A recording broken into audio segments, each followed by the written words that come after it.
Have you ever held a simple paper clip in your hand and wondered how something so tiny, so ordinary, could have such an extraordinary history? Today, we're diving into the unknown story of the paperclip, a story filled with invention, failure, patents, politics, and even war. Yes, this little metal loop has lived a life far more dramatic than you might think. Let's begin in the late 1800s. Offices were growing, paperwork was exploding, and people desperately needed a simple way to keep documents together. But before the paperclip came along, people used everything from pins to string to wax seals. None of it was convenient, none of it was safe. Imagine poking holes in every document just to keep them attached. It was messy and frustrating. Then came a Norwegian inventor named Johan Voller. In 1899 and 1901, he received patents in Germany and the United States for a bent wire design meant to hold sheets of paper together. The funny thing, his design was not the paperclip we use today. It actually didn't work very well. The clip lacked the inner loop that gives modern paperclips their spring and grip.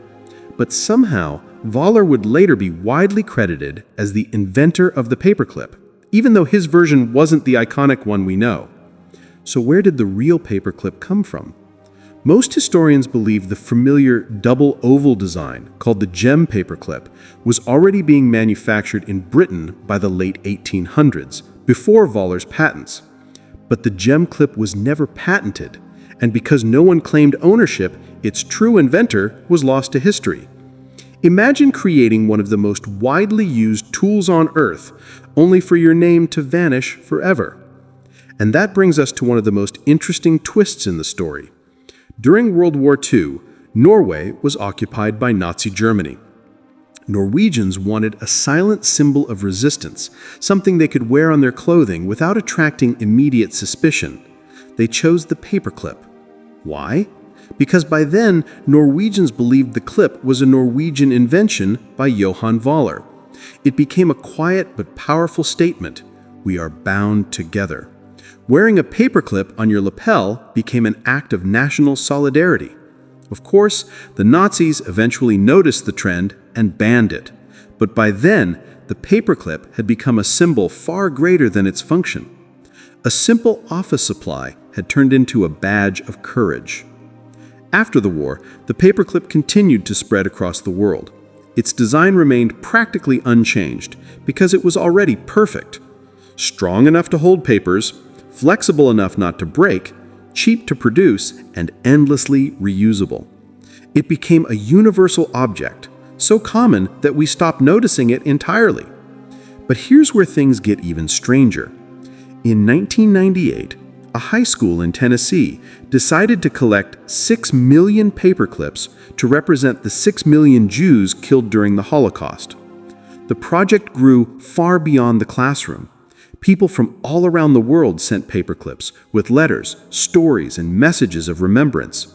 In the end, they collected more than 30 million paperclips. A humble object became a global symbol of memory and humanity. And the story doesn't stop there. In 2005, a man in Canada named Kyle McDonald decided he wanted to trade his way up from a single red paperclip to a house.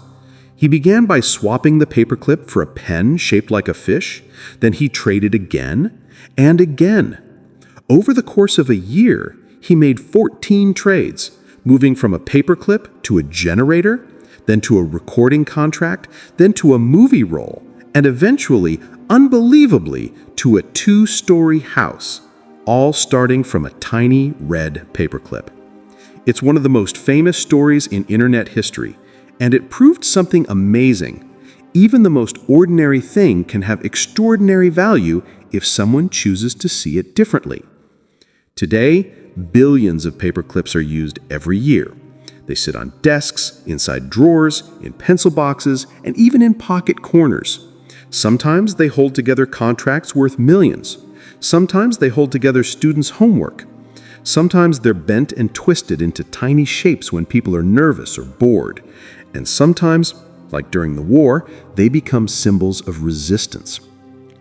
What's truly fascinating is that the paperclip you use today is almost exactly the same as the one used 100 years ago.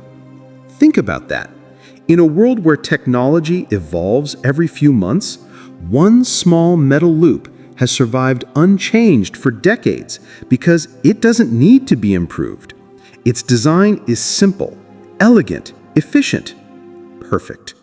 So the next time you pick up a paperclip, remember this: you're holding more than just a piece of bent wire. You're holding a forgotten invention, an unsolved mystery, a wartime symbol, a global project of remembrance, and a story of creativity that traveled from one person's desk to the entire world. Who knew that something so small could carry such a big story?